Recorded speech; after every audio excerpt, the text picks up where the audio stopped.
자, 히브리서 11장 뒷부분 좀 남았죠?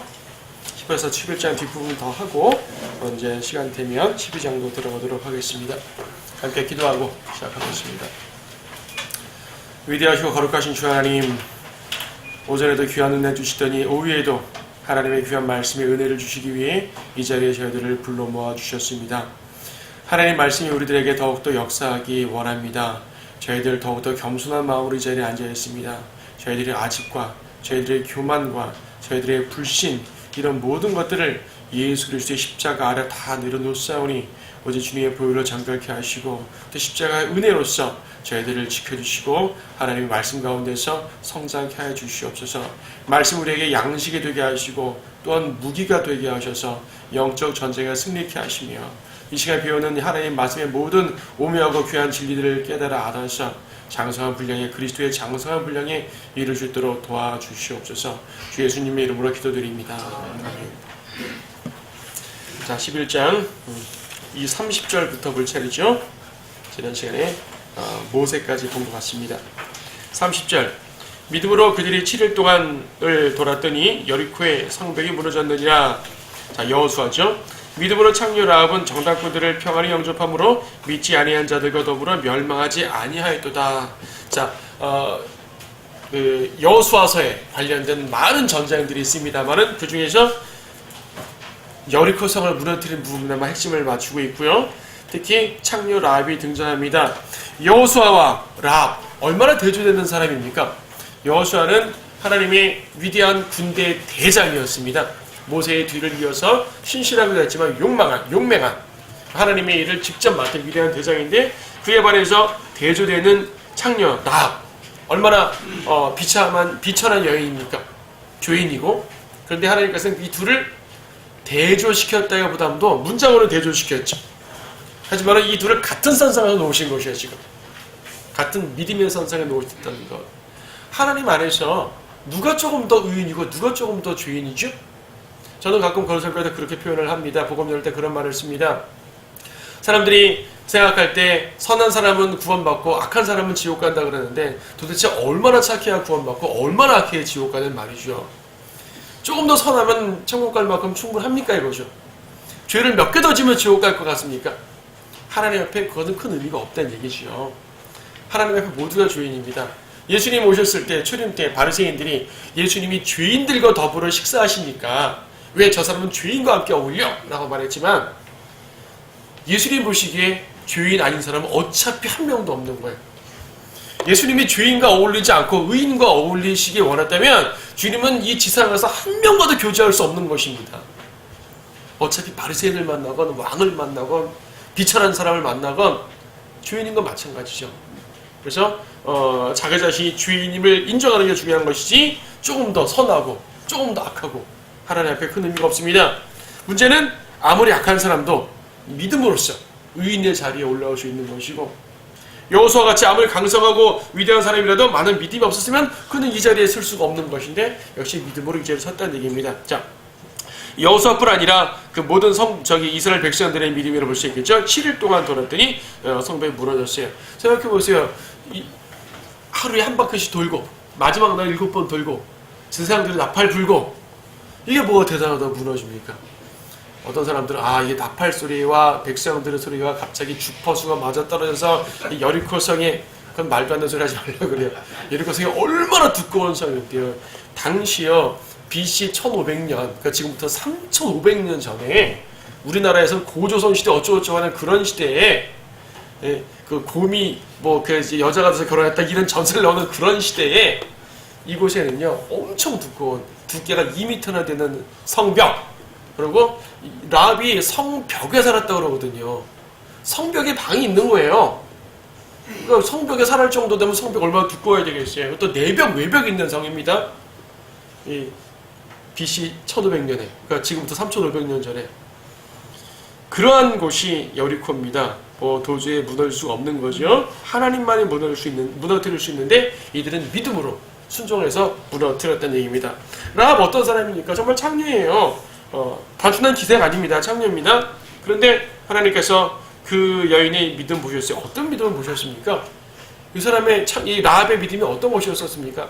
정탐꾼을 숨겨준 것밖에 없습니다. 어떻게 보면 거짓말 거져 있잖아요. 정탐꾼이 왔다가 몰래 나가게 해놓고 이제 여리코 사람들이 찾으러 오니까 도망갔다고, 못 찾겠다고 거짓말까지 하십니다. 거짓말하는 사람이 무슨 의인입니까? 그럼 거짓말 좀 해도 됩니까? 이렇게 보지 말자는 얘기예요. 그런 말이 아니라는 얘기죠. 라합의 믿음은 뭐냐면은 하나님과 사탄 중에서 하나님 편을 든 것이에요. 자, 민족주의 개념 또 한번 볼까요? 민족주의 개념으로 보게 되면, 애국주의 개념으로 보게 되면 라합은 해서는 안 되는 일한 것이에요. 자기 민족을 팔아 넘겼잖아요. 자기 백성을 팔아 넘겼습니다. 어떻게 의인이에요, 이 여인이? 그런데 하나님 말씀은 뭡니까? 지금 하나님께서 여리코를 비롯한 카나안 족속들은 죄인이기 때문에 멸망시키는 장면입니다. 그리고 하나님의 백성들에게 약속의 땅을 얻도록 그 땅에 집어넣는 그런 장면입니다. 그리고 라합은 딱 믿음의 눈으로 보니까 하나님께서 이스라엘 백성을 이기게 하는 거죠. 이미 요단강 동편에서 몇 번의 전쟁이 있었고 그때마다 승리한 것을 봤어요. 여호수아서에 보게 되면은 라합뿐 아니라 여리코 성에 있는 모든 사람들이 이스라엘에게 임하신 하나님의 그러한 능력을 보고 벌벌 떨었다고 그랬어요. 이미 마음이 녹아져 내린 상태죠. 할 수 있는 것이 무엇입니까? 나는 사탄을 버리고 하나님의 손을 잡겠다는 얘기입니다. 세상을 버리고 하나님의 손을 잡겠다. 자, 사탄에 있는 사람들이 왜 우리 편을 버리고 도망가 이 배신자 이렇게 말해도 어쩔 수 없어요. 세상이 여러분에게 세상과 함께 같이 있었잖아요. 여러분들이 세상과 즐겼잖아요. 근데 세상을 버리고 주님께 갔어요. 이 배신자 아무래도 소용없어요. 그렇게 말하라 그러세요. 하지만 하나님의 눈으로 볼 때 성도들은 마귀에 속한 세상의 손을 놓고 하나님의 손을 잡은 겁니다. 이게 라합의 믿음이었다는 얘기죠. 이게 라합의 믿음이에요. 이게 무슨 민족적 개념으로 국가적 개념으로 배신 의리 이런 걸 말할 수 있는 계제가 아니잖아요. 사탄의 손을 놓겠다는데 하나님의 손을 잡겠다는데 이게 라합의 믿음입니다. 자, 여호수아 같은 경우 지금 30절의 여호수아 같은 경우는 하나님의 말씀에 무조건적으로 순종했다는 것에 대한 믿음을 강조한 것이고 라합 같은 경우는 이 세상의 손을 놓고 하나님의 손을 잡았다는 그 믿음을 강조한 것입니다. 우리 모두 이 두 믿음에 해당되는 분들이죠. 믿음의 영웅이 되었습니다. 32절 내가 무슨 말을 더하리요? 기드온, 바락, 삼손, 입다, 다윗 또한 사무엘과 선지자들에 관하여 말하려면 내게 시간이 부족하리라. 지금까지는 한 사람에게 꽤 긴 절들을 할애해 놓으셨었죠. 아브라함, 모세 상당히 많은 부분을 할애했잖아요. 근데 더 이상 말하려면 이제 한이 없는 거예요. 몇 장을 다 해도 책이 얼마나 두꺼워질까요? 구약성경을 통째로 옮겨내야 될 것입니다. 내가 무슨 말을 더하리요? 더할 말 없습니다. 기드온, 바락, 삼손. 근데 가만 보세요. 기드온 훌륭한 분이죠. 재판관기 6장부터 나오는데 기드온 훌륭한 분입니다. 근데 기드온도 어땠습니까? 처음에 하나님께서 너 힘센 용사여, 위대한 용사여, 내가 널 부르겠다 이렇게 말씀할 때 제가 무슨 뒤를 빼는 모습 많이 보여지잖아요. 한 번은 양털에만 물이 적시게 이슬이 적시게 하다든지 양털만 빼놓고 적시게 하라든지 그렇죠? 그의 믿음이 부족한 걸 주님이 아시고 여러 가지 표적을 보여주시면서 하나님께서 이끌어 주셨습니다. 하나님 때때로 믿음이 연약한 자들에게도 믿음을 세워주시면서도 시키기도 하시죠. 우리는 결과적으로 기드온과 300용사 300명을 데리고 위대한 일을 치렀다라고만 생각하지만 사실 300명도 한 게 별로 없습니다. 그냥 항아리 깬 거예요. 항아리 깨면서 횃불 들고 소리친 겁니다. 자기들끼리 죽였어요. 자기들끼리 죽이고 오합수를 들고 도망가니까 그때서 이스라엘 백성들이 이제 도망가는 사람들 잔류자들을 친 거란 말입니다. 자, 기드온 이러한 모습을 봤을 때 기드온 자신이 어떤 위대한 영웅입니까? 아니에요. 하나님께서 기드온을 세워주신 것입니다. 그러니까 우리가 앞에서도 봤지만 신약 성경에 흐르는 하나님의 은혜의 법칙이라고 그랬죠. 그 자신은 그렇게 훌륭하지 않지만 하나님께서 부족한 부분들은 다 빼버리고 믿음에 대한 부분만 세워주시는 것이 바락 어때요? 바락도 어떻습니까? 드보라와 함께 사역했죠. 실질적 재판관은 드보라였습니다. 바락은 그 밑에 군대 대장이었고요. 근데 싸웠지 않습니까? 처음에 물론 바락은 위대하게 싸웠지만 드보라가 가라 하니까 같이 가시죠. 혼자 못 가겠습니다. 여인 치마법 뒤에 숨어서 함께 갔던 사람입니다. 믿음이 좀 부족했죠. 하지만 하나님께서 그런 거 다 집어치우고 바락의 믿음의 내용들만 받아들이며 세워주신 거죠. 삼손 어때요? 삼손처럼 육신적인 재판관이 또 어디 있어요? 삼손 하면은 좀 이렇게 입에 담기 불편할 정도의 잘못된 일들이 많이 있었습니다. 그런데 하나님께서 그걸 다 빼버리시고 그가 믿음 안에서 하나님의 뜻을 순종했다는 것만 집어넣고 계시는 것이에요. 그렇게 보면 우리가 의롭게 된 것이 우리 때문이에요? 주님 때문이에요? 물론 우리는 교리적으로 혹은 이성적으로 딱 말했을 때 당연히 우리가 잘난 것이었고 주님이 세워주신 것이라는 말은 다 압니다. 여러분 누구에게 뭐라고도 내가 잘난 게 아니라 주님이 이렇게 만드셨어요 라는 말은 다 하지만 실질적으로 정말 못나 보이고 정말 죄 많아 보이는 그런 사람이 우리 앞에 있을 때 저 사람보다 내가 낫지 라고 생각하는 부분이 나도 모르게 세워질 수가 있잖아요. 육신적인 상태가 됐을 때 그러지 말란 말입니다. 각 사람을 의롭게 만드시는 분은 예수 그리스도십니다. 하나님이십니다. 그분의 피입니다. 그분의 말씀입니다. 우리가 아니라는 얘기죠. 자, 계속 나오죠. 입다는 자기 딸을 제물로 바친 사람이에요. 그래도 약속했기 때문에 지켰으니까 대단하죠. 그 약속을 지킨 게 대단한 게 아닙니다. 그건 지키지 않아도 되는 약속이에요. 입다가 그랬죠. 주님, 제가 이 전쟁을 승리하고 오게 되면 제 집에서 가장 먼저 나를 맞이하러 오는 것을 바치겠다고. 설마 딸이 나올 줄 알았겠어요? 그러면 종이 나왔으면 기쁘게 바쳤겠냐고요. 하나님께서는 종을 안 보내고 딸을 보내신 거예요. 이 사람은 딸이 마주 나왔기 때문에 약속을 지켜야 되기 때문에 눈물을 흘리면서 딸을 바쳤어요. 제물로. 종이 나왔으면 눈물을 한 방울 안 흘리고 바쳤겠죠. 이게 뭐냐고요. 옳지 않은 거예요. 딸의 목숨만 귀중하고 종의 목숨은 귀중하지 않습니까? 입다가 잘못한 것은 하나님께서는 사람을 제물로 바치지 말라는 것을 몰랐던 것이죠. 출애굽기에 지금 다 찾지 않겠지만 출애굽기에 보게 되면 사람을 바칠 때는 대속할지니라. 다른 걸로 양으로 대속하면 돼요. 그러면 사람을 바친 거예요.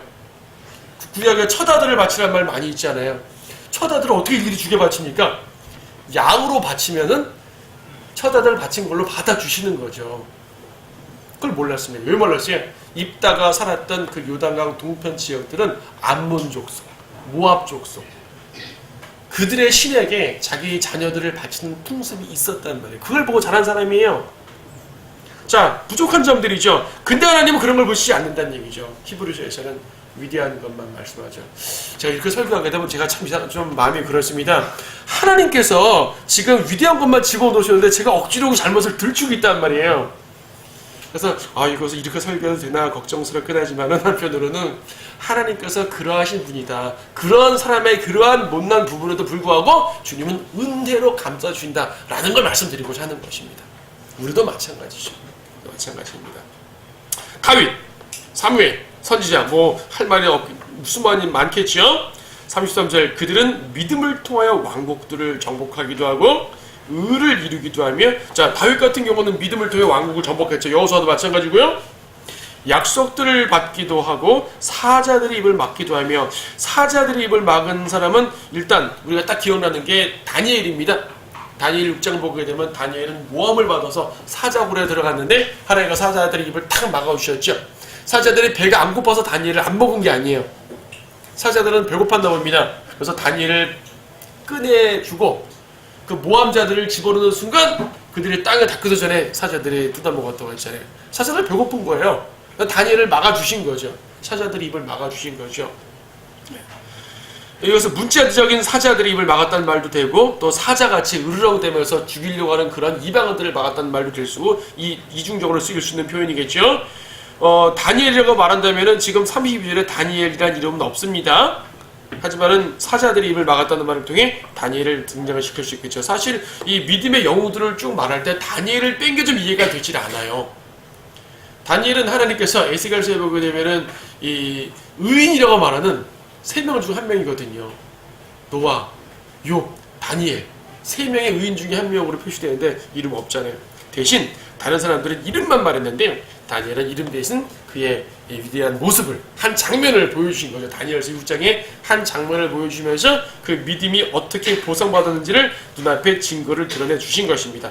자, 계속 그들의 믿음을 드러내 주는 중이죠.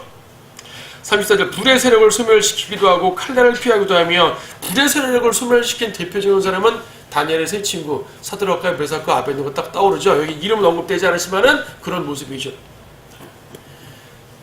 7배나 강한 용광로 불에서도 이들은 그들을 묶은 밧줄 하나 타지 않고요. 그들의 머리털 하나 손상되지 않았다고 말합니다. 그들의 몸에서 불탄 냄새조차 없었다고 말하죠. 자, 불의 세력을 잠재운 사람들입니다.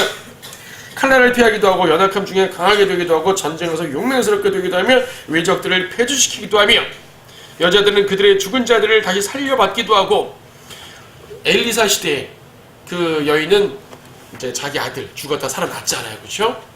또 신약 시대에 예수님께서 살려주신 나인성 과부의 아들이라든지, 또 누구예요? 그 나사로, 그렇죠? 그다음 야이로의 딸, 세 명을 직접 죽음에서 살려주시게 되는데, 그런 예들을 쭉 말씀하고 있는 것입니다.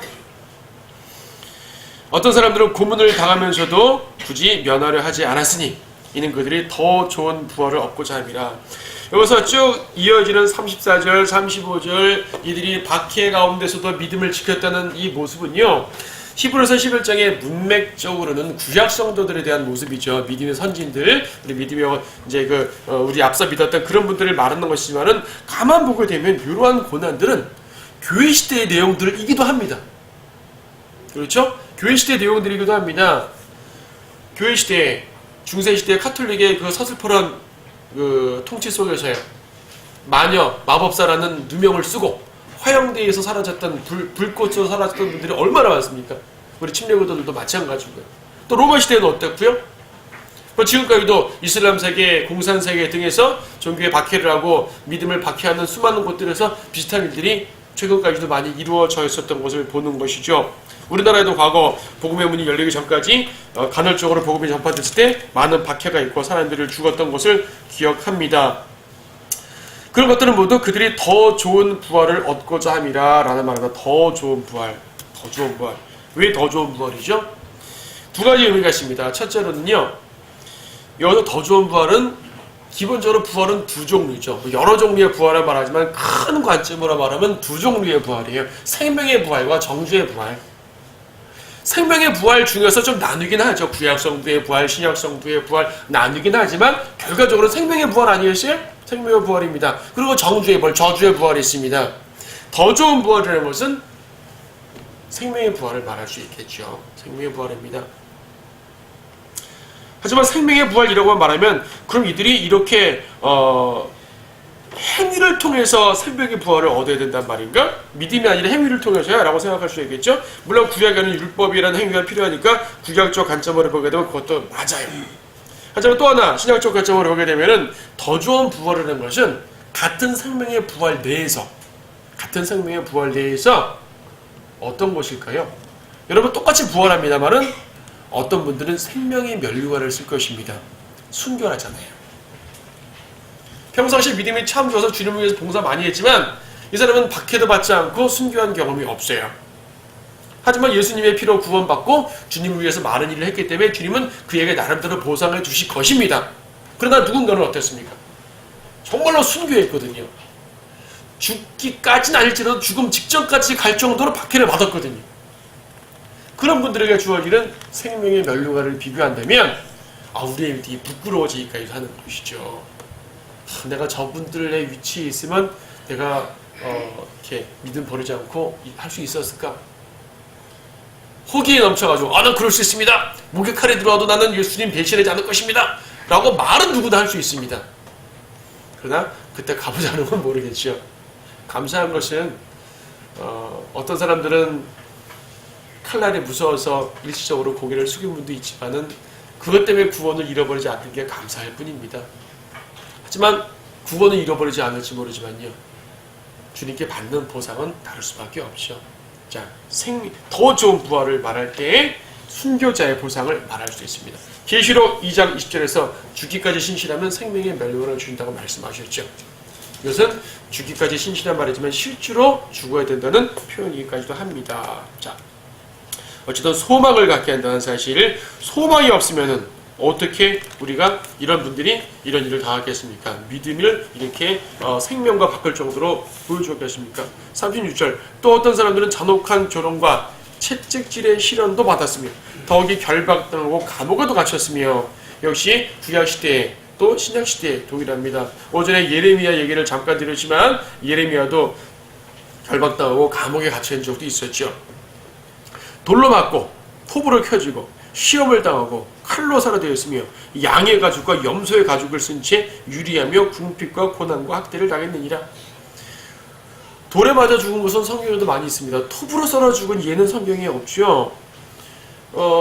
하지만 그렇게 순교한 사람도 있는 것입니다. 그래서 꼭 구약시대에만 한정되는 것이 아니라 신약시대에 있는, 말하자면 히브리서의 관점으로 볼 때는 미래적인 것인데 일종의 예언적인 모습도 들어가요. 교회시대 전체 중에서 이렇게 고난받아 죽은 사람도 있습니다. 양의 가죽과 염소의 가죽을 진짜 유리했다고 말하는데, 이것이 순교와 연관돼서 표현되는 사건들이 있었습니다. 이날 로마 시대 때 형벌 중에 하나가요, 양의 가죽과 염소의 가죽을 몸에다 꽁꽁 묶어놓고 이리들이 사는 숲속에다 버렸다 그럽니다. 그럼 이리들은 양인 줄 알고 뜯어먹는 거예요. 양 가죽을 뜯으면서 사람을 같이 뜯어먹는 거죠. 그러한 형벌, 순교도 있었습니다. 이것이 그 사건을 직접 말하는지 또 다른 걸 말할 수도 있겠지만은 우리가 알고 있는 순교의 사건을 말할 때는 그 부분도 포함되죠. 어쨌든 쭉 말씀하시는 것은 이들이 고난을 견뎠다는 것입니다. 믿음을 지키기 위해. 자, 앞에서는 히브리서 11장 앞에서는요, 믿음으로 하나님께 인정받았다는 것을 말하는 내용이 있지만 히브리서 뒷부분으로 가니까 그 믿음으로 견뎌내고 승리했다, 믿음으로 영적 진정을 승리해냈다는 쪽으로 초점이 바뀌어주고 있습니다. 그리고 이것은 자연스럽게 우리에게도 그런 것들을 요구하시는 말씀이겠지요. 38절, 세상은 그들이 살만한 데가 못 되었으므로 그들은 광야와 산속과 동굴과 토굴에서 유리하였느니라. 자, 여러분, 우리는 오늘날도 참 세상 그리스도인들 살만한 데 못 돼 라는 말 많이 하잖아요. 여러분, 세상 사람들에게 사기당한 적도 있을 것이고, 사업적 사기는 아니라 할지라도 많은 부분 불편당한 적도 많이 있잖아요. 그렇죠? 그리고 세상의 죄들을 보게 되면 진짜 살기 싫어요. 그런 내용 많습니다. 하지만 우리는 광야와 산속과 동굴과 토굴에서 유리할 정도로 그들의 고통받지는 못했습니다. 비유적으로 말할 수도 있어요. 아, 정말 세상은 살만한 데가 못돼. 우리는 정말 영적으로 동굴과 토굴에 사는 그런 존재들이야. 영적으로 그렇게 말할 수 있지만 이분들은 실제적으로 그랬다는 얘기입니다. 실제적으로. 여러분들이 세상에서 당하는 여러 가지 고난들이 있습니다. 이분들에 비해서 볼 때는 아무것도 아닌 것이죠. 그분들이 우리를 볼 때, 아유, 뭐 그 정도 갖고 그러냐고 그러실 것입니다. 정말로요, 16세기 제16교도들, 로마 시대의 성도들, 정말 그분들이 만약 지금 깨어나서 우리의 모습을 보게 되면 뭐 이런 그리스도인들이 다 있어? 라고 말하는 것입니다. 아무리 신실하여서 세상과 성별한 그런 그리스도인인데도 그들이 볼 때는 뭐 이런 그리스도인들이 다 있어? 라고 말할 정도란 얘기죠. 뭐 저는 여러분들에게 엄격한 천국도적 율법을 말하고자 하는 것은, 요구하는 것은 물론 아닙니다만은 이들의 모습을 우리는 바라보면서 더 겸손해져야 되고요, 더 낮아져야 되고요, 더 불평하지 말아야 되는 것이고요, 어떠한 고난을 당해도 이분들에 비하면 아무것도 아니야, 주님을 의지하자라고 믿음을 키워야 된다는 사실을 우리는 돌아볼 수가 있는 것입니다. 정말 이들은 문자적으로 동굴과 토굴을 유리했어요. 여러분들 아무리 고난을 당해도 집 쫓겨가지고 동굴에 살아야 되는 그런 건 아니잖아요. 이분들은 정말 그랬다니까요. 물론 각자의 사정이 다르니까 뭐 함부로 말하면 안 되지만은 이제 우리의 모델로 삼아야 됩니다. 이 사람들이 모두 믿음을 통하여 좋은 평판을 얻었으나 그 약속을 받지는 못하였으니, 자, 좋은 평판은 얻었으나 약속을 받지 못했습니다. 약속을 받지 못했다는 말은 무엇인가 하니, 하나님이 약속은 주셨지만 약속을 아직 성취하지 못했다는 얘기죠. 우리 앞에서 아브라함 얘기를 봤는데, 아브라함에게 하나님께서 내가 이 땅을 너와 네 씨에게 주리라 약속하셨어요. 하지만 약속된 내용은 못 받고 죽었죠. 약속된 내용은 그 이후에 한참 뒤에 세워졌습니다. 다윗과 솔로몬 시대에 그 왕국이 딱 그 땅에 정착을 해버렸단 말입니다. 여호수아 이후에. 그렇죠? 약속은 받았지만 약속한 내용은 성취받지 못했어요. 여기서 약속을 받지 못했단 말은 약속한 내용을 성취받지 못했단 말입니다. 그러니까 약속을 언급받지 못했단 말이 아니고. 그럼 이제 아까 좀 전에 우리가 아브라함 얘기를 드렸지만은 아브라함뿐 아니라 구약의 모든 선지자들, 모든 성도들을 봤을 때 그들에게 하나님이 약속하신 것은 무엇입니까? 위대한 왕국을 약속했거든요. 그 왕국은 뭐예요? 선지서들 보세요. 이사야부터 말라기까지 쭉 보세요. 그들에게 약속한 게 뭐예요? 메시아 왕국이에요. 우리가 보통 천년 왕국이라 말하는 거. 당시엔 천년왕국이라 불리진 않았겠지만 우리가 지금 성경 전체를 봤을 때 그건 천년왕국을 말하는 것이라고 확정을 짓게 되는데 어쨌든 그런 메시아 왕국을 그들은 약속받았어요. 성취되지 못했습니다. 그들의 믿음이 좋다고 A+라고 평판만 받았으나 아직 그들에게 언급된 약속이 성취되지 못했지요. 하나님께서는 우리를 위하여 40절 어떤 더 좋은 것을 예비하사 우리가 아니고서는 그들이 온전케 되지 못하게 하셨느니라. 우리가 아니고서는 그들을 온전케 못되게 했답니다. 우리가 누가 신약 성도들이거든요. 신약 성도들이 아니면 구약 성도들이 온전케 되지 못해? 이건 또 무슨 말입니까? 약속의 관점과 연관해서 말할 때에 자, 천년왕국이라는 약속을 받았는데 천년왕국은 유대인에게 주어진 왕국입니다. 여러분. 근데 하나님의 계획 속에서 이 왕국은 유대인에게만 주어지는 것이 아니에요. 하나님의 계획 속에서 아무리 위대한 왕국을 계획했다 한들 그 통치자가 있어야죠. 그 통치자가 누구예요? 예수 그리스도. 근데 예수님께서 혼자 통치하시는 것이 아니라 반드시 공동 통치한다 그러죠. 공동 상속자. 누구죠? 교회입니다. 그분의 몸이요 그분의 신분이 교회입니다. 즉 교회가 완성되어야지만이 천년 왕국도 완성될 수가 있는 것이에요. 구약 유대인들에게는 메시아 왕국, 즉 천년 왕국이라 불리는 그 왕국이 약속되어 있었지만 하나님의 전체적인 파노라마 계획 속에서는 교회가 완성되지 않으면 천년 왕국을 세울 수가 없는 것이죠. 그렇지 않다면 예수님이 십자가에 죽으시지 않고 바로 왕국을 세워도 됐잖아요. 사실 유대인들은 그걸 기대했거든요. 예수님이 죽으시고 부활, 교회 이런 거 몰랐습니다. 그냥 구약에 예언된 것만 성취되게 바랐다는 얘기입니다. 제자들마저도. 근데 예수님께서는 아니야, 그거 성취해 줄 건데 그 전에 할 게 있어. 내가 죽어야 돼. 왜 죽어야 되죠? 너희들 죄를 용서해야 되잖아. 너희들 죽으면 문제 해결해 줘야 되잖아. 하면서 교회를 탄생시킵니다. 그리고 그 교회를 그분의 몸이라 부르시고 그분의 신부라 부르시고 교회와 함께 교회를 공동상속자로 부르셔서 교회와 함께 통치하시겠다 말씀하시는 거죠. 이스라엘은 백성이라면 교회는 통치자의 반열 속에서 다스립니다.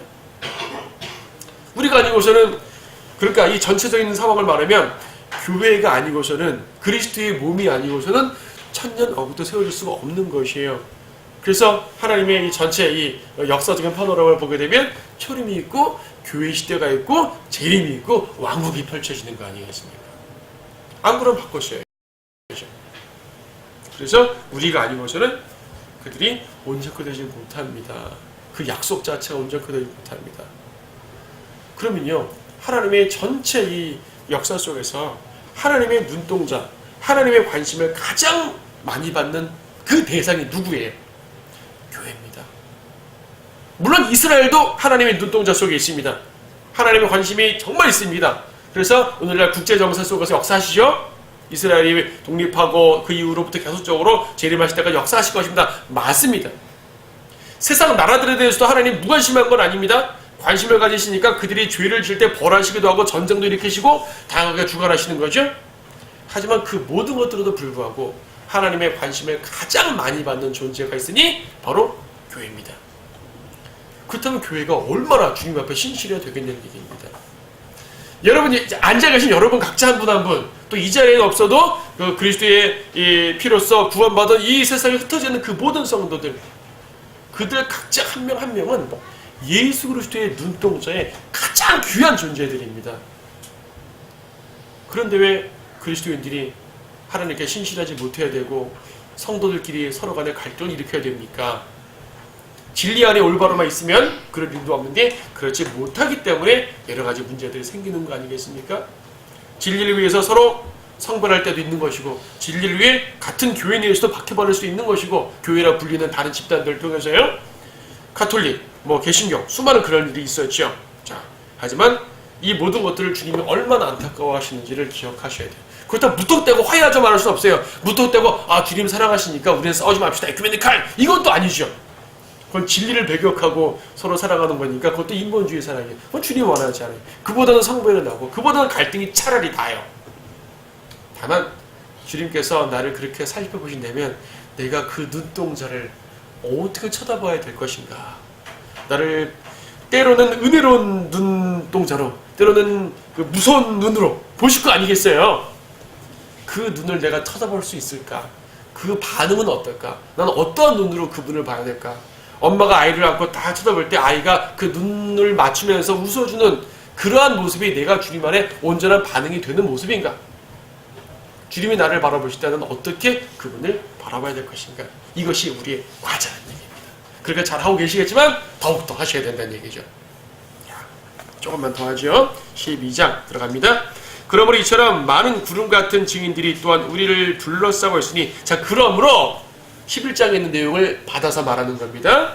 이처럼 많은 구름 같은 증인 11장에 있는 그 믿음의 영웅들을 말하는 것이에요. 그분들이 우리를 둘러싸고 있으니 그러니까 문자적으로 하늘에서 우리를 내다본다 라는 말은 아닙니다. 문자적으로 딱 지켜보고 있는지 아닌지는 솔직히 모르겠어요.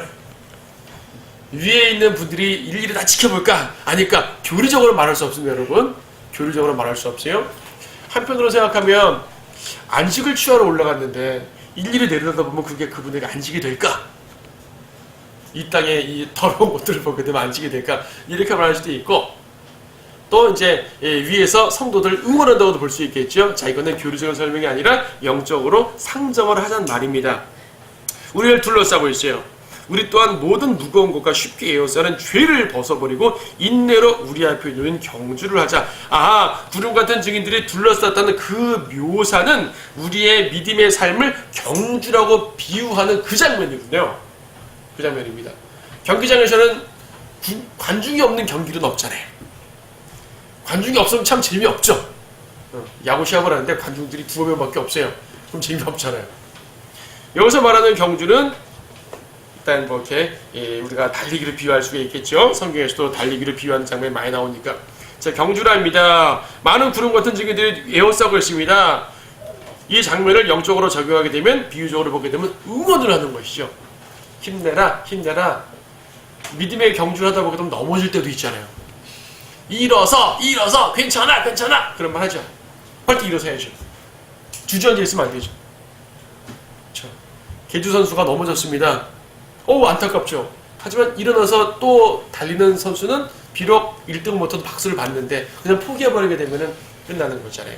우리에게 보시는 것이고 그러니까 우리에게 그것도 요구하는 것입니다. 믿음의 경주입니다. 근데 1절에서 쉽게 에워싸는 죄를 벗어버리라 그래요. 쉽게 에워싸는 죄. 죄라는 것은요. 쉽게 에워쌉니다.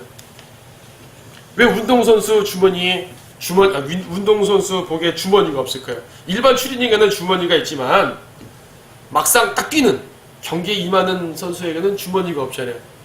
뭘 집어넣고 다니겠어요? 주머니는 뭔가를 이동할 때 필요한 것입니다. 뭔가를 옮길 때 일상생활에 필요한 거죠. 막상 뛰어갈 땐 필요 없습니다. 다른 거 넣으면 안 되잖아요. 오히려 그것은 무겁게 하는 것입니다. 0.01초에 기록을 내야 되는 선수에게 무겁게 하면 안 되지 않습니까? 그래서 무거운 것, 또 쉽게 에워쌉니다. 정말 죄라는 것이 쉽게 에워싼다는 것은 굳이 설명드리지 않더라도 여러분의 경험 속에서 잘 알게 되겠죠. 인내로 우리 앞에 놓인 경주를 하자. 인내. 그래서요. 히브리서 11장이 믿음장이라면 12장은 인내장이에요. 인내장. 강조점이 이렇게 하고 있습니다. 연결된 내용이지만 11장은 믿음을 강조하고 있다면 12장은 인내를 강조하고 있죠. 자, 교리적으로 이 장면이 구약적인 장면일 수도 있고 또 신약적인 장면일 수도 있고 심지어 환란적인 장면이 나오기도 합니다만은 어쨌든 기본적으로 인내를 주제로 서술에 나가고 있습니다. 너에게 믿음 있느냐? 이제부터 인내하여라. 인내로 믿음을 지켜라. 이 말이죠. 인내란 말 자체가 고난을 전제로 하는 말입니다. 고난이 없으면 인내란 말 자체가 의미가 없죠. 인내는 참는 건데 아파야 참죠. 안 아픈데 왜 참아요? 고난이 없는데 왜 참습니까? 자, 고난을 전제로, 즉 우리 믿음의 경주를 방해하는 그러한 일들이 벌어질 텐데 그때 이겨라 그 말입니다. 그리고 우리 믿음의 창시자 완성자이신 예수를 바라보자. 아까도 주님의 쳐다볼 때 바라보라 그랬죠. 믿음의 창시자의 완성자이신 예수를 바라보자. 믿음의 창시자이십니다. 그분은 창시자. 예수님이 아니셨다면 우리의 믿음 자체가 형성될 수가 없죠. 또 완성자이십니다. 그분이 십자가에서 완성하셨고 그러므로 우리는 그분을 따라가기만 하면 됩니다. 예수님이 완수하신 구속사역을 믿고 구원받죠. 구원에 대해서도 그렇지만 그 많은 모든 모델들, 본에 대해서도 주님을 따릅니다. 인내로서 하나님의 일을 완수하신 분을 따라야 되죠. 세상에 수많은 인내자들이 있지만 예수님 같은 인내자는 없습니다. 그는 자기 앞에 놓인 즐거움을 위하여 십자가를 견디시고 수치를 개의치 아니하시더니 하나님의 보좌 오른편에 앉아 계시니라. 하나님의 보좌 오른편에 앉아 계시다면 앞에서도 많이 드렸던 말이고요. 3절 너희가 마음이 진짜 낙심하지 않기 위하여 자기에게 저질러진 죄인들의 그와 같은 모순된 행동들을 견뎌내신 그를 깊이 생각하라. 모순된 행동이라는 표현이 특별히 쓰였습니다. 모순된 행동. 킹제임스 성경에만 있는 독특한 표현입니다. 모순된 행동. 모순이란 말이 뭐예요? 말도 안 되는 상황이라는 얘기죠. 쉽게 말해서 뭐 창과 방패 이런 뭐 우리가 말을 하지만은 어쨌든 말도 안 되는 상황을 모순이라고 합니다. 태양을 만드신 분이 태양빛 아래서 뜨거움의 고통을 당하신 것이죠. 물을 만드신 분이 목마르다 하신 거란 얘기입니다. 땅을 만드신 분이 땅의 먼지 때문에 발을 씻어야 될 필요가 있게 된 것이죠. 사람을 만드신 분이 그 사람에게 죽임을 당했습니다. 세상에 이처럼 모순된 일이 어디 있습니까? 요즘에 AI니 컴퓨터니 해가지고 인간이 만든 인공지능이 나중에 인간을 지배한다 어쩐다 이런 말 많이 하잖아요. 그런 사회가 오면 정말로 모순인 사회인 거죠. 사람이 만든 것을 사람이 지배를 당해요. 근데 그 모순을 주님이 이미 행하신 거예요. 당하신 거예요. 인간들은 얘기하죠. 어떻게 인간이 만든 것에 인간이 당해? 말도 안 돼. 그런 모순 같은 상황 없어. 자기들은 하나님을 죽여놓고 자기들은 그런 상황이 당하지 못한다고 생각할까요? 원래 그런 일이 벌어지기 전에 주님께서 세상을 끝내주시기를 바라지만 그러나 인간들은 그렇게 했었습니다. 주님은 그렇게 당하셨습니다. 근데 그런 행동들을 견뎌내셨대요. 무엇보다 2절에서는 십자가를 자기 앞에 놓인 즐거움을 위해 십자가를 견디셨답니다. 고난을 기쁘게 견디는 사람이 어디 있겠냐면 그의 앞에 즐거움을 놓였기 때문에 주님은 견디셨습니다. 모순된 행동들을 견뎌내셨습니다. 그러므로 그분을 깊이 어떻게 하라? 생각하라. 어려울 때마다 예수님을 생각하십시오. 11장의 사건을 보게 되면 어려울 때마다 아브라함 생각하고 모세 생각할 수 있겠죠. 근데 아브라함과 모세, 다니엘 생각하는 것도 좋습니다만은 그분들보다 먼저 예수님을 생각하시라는 얘기죠. 사실 예수님 한 분만 생각하면 다른 거 다 해결됩니다. 간혹 그런 말 듣지 않아요? 어떤 아픈 일 당하면 힘들지 예수님은 당신보다 더 많은 고통을 겪었어요. 그러므로 좀만 참읍시다. 이런 말 하잖아요. 어릴 때 제가 다쳐서 피가 나니까 어머니가 예수님은 더 아팠단다 그러셨었어요. 그 말이 그때는 몰랐는데 나중에 보니까 정말이더라고요. 주님께서는 더 큰 걸 당하셨기 때문에 내가 당한 사소한 아픔들 아무것도 아닌 것을 알게 됐습니다. 우리가 당하는 모든 인생에서 얼마나 많은 것이 있죠. 그러므로 그를 깊이 생각하라.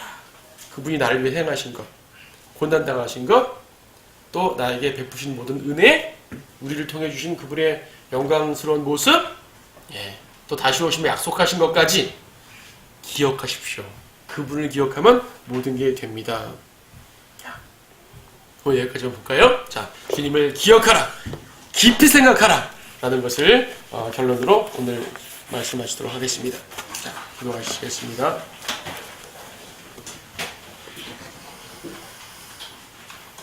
위대하시고 거룩하신 주 하나님, 오늘도 하나님 말씀을 통해서 예수 그리스도의 위대함을 다시 한번 배우게 되었습니다. 우리는 믿음의 선진들의 위대함들도 보았지만 그 모든 위대함들보다 더 깊게 우리가 본받아야 될 분은 예수 그리스도라는 사실을 알게 되었습니다. 우리를 위해서 희생하신 예수 그리스도, 이 땅에 오신 하나님의 아들 예수 그리스도 항상 기억하고 깊이 생각하면서 우리의 모든 믿음의 시련들을 견뎌내고 승리할 수 있도록 도와주시옵소서. 우리의 가는 길은 결코 쉽지는 않겠지만 주님께서 함께 하신다면 어렵지 않는 것을 압니다. 우리는 십자가를 져야 되지만 예수님께서 지신 십자가를 함께 지기 때문에 어렵지 않다는 것 또한 알게 됩니다. 세상은 어렵다고 하는 그 모든 것들을 주님과 함께라면 능히 해낼 수 있는 것을 압니다. 그러므로 항상 모든 삶에서 예수 그리스도를 깊이 생각함으로써 승리할 수 있는 우리 모든 성도들 되게 도와주시옵소서. 주 예수님의 이름으로 기도드립니다.